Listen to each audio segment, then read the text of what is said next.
আসসালামু আলাইকুম রহমতুল্লাহ। আজকে আমি আমার জীবনের একটা কথা শেয়ার করব।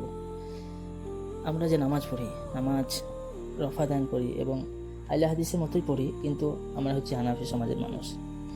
কিন্তু যখন একটা সুন্নত, রাসূলুল্লাহ সাল্লাল্লাহু আলাইহি সাল্লামের একটা সুন্নত, একটা যে আমল আমরা করতে থাকি, তখন অনেক লোকের অনেক রকম কথা শুনতে হয়। যেমন বলে, এই পগলে পোকা ঢুকেছে নাকি গো, যেমন বলে যে দেওয়ালে হাত মারছে নাকি, ঠাট্টা করে। একটা হাদিস ইবনে ওমর রাদিয়াল্লাহু তাআলা আনহু থেকে বর্ণনা, ইবনে ওমর রাদিয়াল্লাহু তাআলা আনহু থেকে বর্ণিত, তিনি বলেন, রাসূলুল্লাহ সাল্লাল্লাহু আলাইহি সাল্লাম যখন নামাজ শুরু করতেন তখন দুই হাত কাঁধ বরাবর উঠাতেন, আর যখন রুকুতে যাওয়ার জন্য তাকবীর বলতেন তখনও দুই হাত উঠাতেন, এবং যখন রুকু থেকে মাথা উঠাতেন তখনও দুই হাত উঠাতেন এবং বলতেন সামি আল্লাহু লিমান হামিদা, কিন্তু দুই সিজদার মাঝখানে তিনি হাত উঠাতেন না। সহিহ বুখারী 735 নম্বর হাদিস। এর মধ্যে কোনো ভুল নাই, এটা সহিহ হাদিস। এই হাদিসকে কেউ মিঠাতে পারবে না, কেউ মিথ্যা প্রমাণ করতে পারবে না। এই হাদিসটা যদি আমরা হানাফি ছেলে যদি এই হাদিসটা যদি আমল করি, তাহলে লোকে বলে যে বাপ দাদা ধর্ম ছেড়ে অন্যজনের ধর্ম পালন করছে। রাসূলুল্লাহ সাল্লাল্লাহু আলাইহি সাল্লাম আর একটা হাদিসের মধ্যে বলেছেন যে যতক্ষণ আমার উম্মতরা কোরআন এবং হাদিসকে আঁকড়ে ধরে থাকবে ততক্ষণ তারা পথভ্রষ্ট হবে না। এখন আপনারাই বলুন, যদি কেউ এই হাদিসে আমল করে, সে কি হানাফি থেকে বাদ হয়ে যাবে?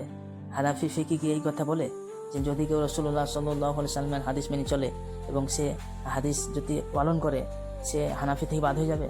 যেটা হানাফি মাযহাবে নাই সেটা যদি কোনো ব্যক্তি করে, সে কি হানাফি থেকে বাদ হয়ে যাবে? না, কোনোদিন বাদ হবে না, সে হানাফি মাযহাবেই থাকবে।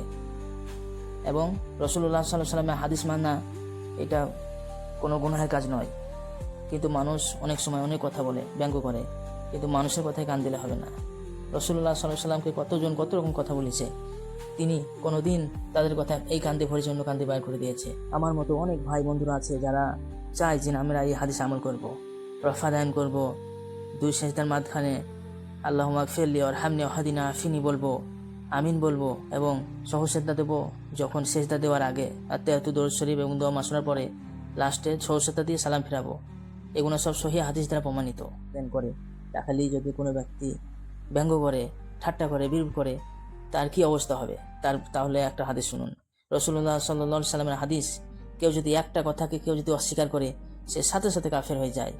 তো সকল মুসলমান ভাই ও বন্ধুদেরকে বলবো, তোমরা যারা এই হাদিস নিয়ে ব্যঙ্গ করো, ঠাট্টা করো, বিরূপ করো, তোমরা সতর্ক হয়ে যাও। ইনশাআল্লাহ আল্লাহ সবাইকে হেদায়েত দান করুক, আমিন। ভিডিওটা প্রচুর পরিমাণে শেয়ার করুন, এবং যারা আমার মতো হাদিস মেনে চলার চেষ্টা করে, রাসূলুল্লাহ সাল্লাল্লাহু আলাইহি সাল্লামের উম্মত, তার হাদিস তার সুন্নতকে মেনে চলার চেষ্টা করে, যারা ঠাট্টা বিরূপ করে, তাদের জন্য দোয়া করুন এবং আমার জন্য দোয়া করুন। লাইক, শেয়ার, কমেন্ট করুন, সাবস্ক্রাইব করুন, ভিডিওটাকে ভাইরাল করে দিন। আসসালামু আলাইকুম রহমতুল্লাহি ওয়া বারাকাতুহু।